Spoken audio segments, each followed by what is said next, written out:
नमस्कार साथियों। दो शब्द हैं हमारे सामने, एक प्रकृति और दूसरा परवरिश। ये दोनों शब्द अलग अलग संदर्भ लिए हुए हैं। दोनों का कार्य क्षेत्र अलग अलग है, लेकिन कई बार जब हम प्रकृति को परवरिश में शामिल कर लेते हैं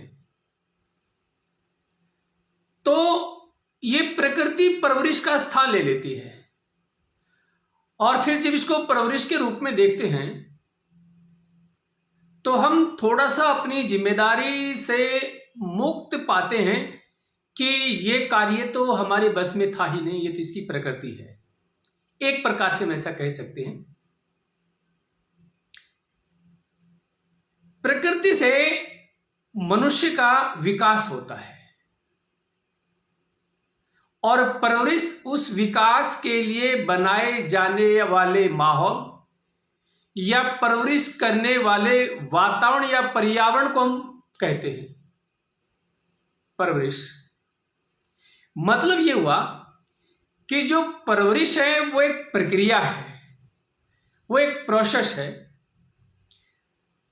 कि जिसमें एक प्रकृति अर्थात नेचर दूसरी प्रकृति अर्थात बच्चों का विकास करती है। अब यहां दो सवाल हमारे सामने पैदा हो जाते हैं जिन पे हमें विचार करना पड़ेगा।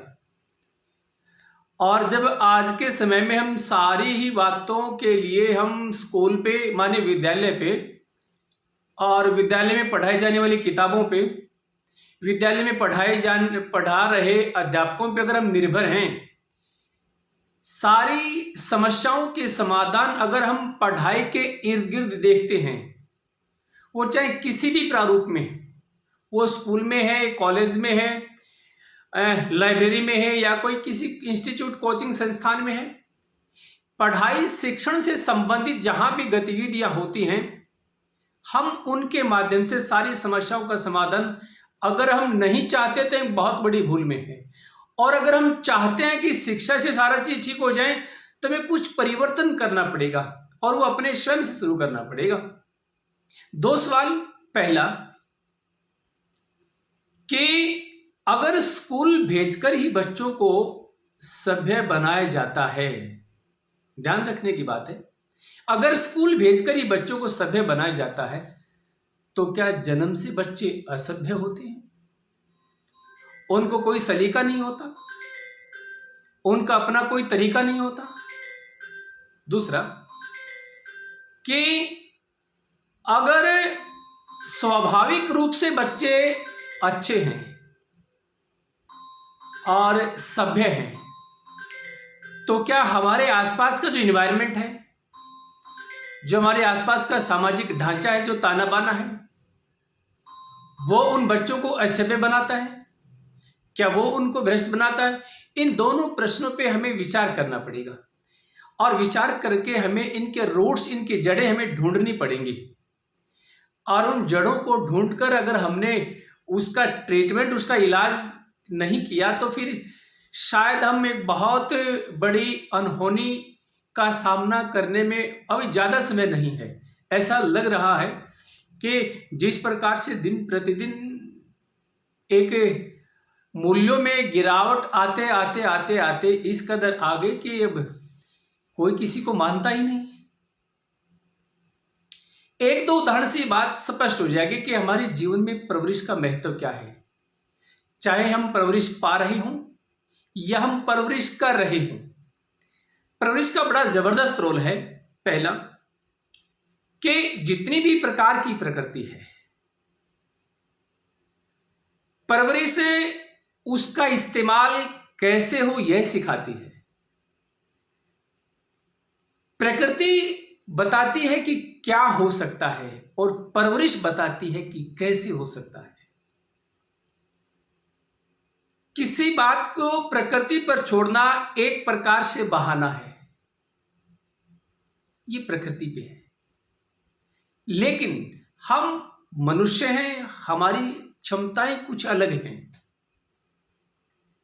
अगर हम परवरिश पे चले तो उस तरफ तो बहाना है और इस तरफ हमारा नतीजा है।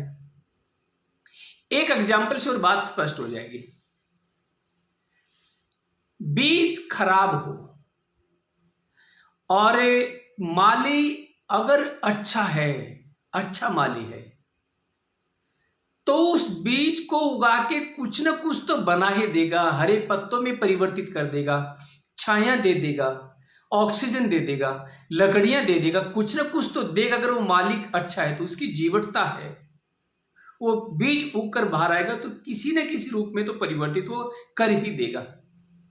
दूसरी तरफ बीज चाहे कितना अच्छा हो, कितना भी अच्छा क्यों न बीज हो, अगर माली ठीक नहीं है तो हो सकता है कि वो बीज उगने से भी रुक जाए, या वो, क्योंकि जमीन या प्रकृति कहती है कि वो तो बढ़ाना चाहती है, आगे बढ़ाती है, प्रकृति हमें संदेश देती है, वो बीज उग भी गया तो अब उगने के बाद टोटल डिपेंड जो मानवीय अर्थ व्यवस्था है, जो हमारी कृत्रिम व्यवस्था है, जो हमने जिस व्यवस्था को बनाया है, जिस संरचना को हमने बनाया है, जिसको हम परवरिश कहते हैं, हो सकता है वो परवरिश उस बीज को उगने के बाद बढ़ने से रोक दे, और बीज भी अच्छा हो और माली भी अच्छा हो, तब तो सोने पे सुहागा कुछ कहा नहीं जा सकता, इतना कुछ हो सकता उसमें।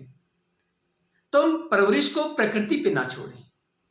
परवरिश का अपना महत्व है, प्रकृति का अपना महत्व है।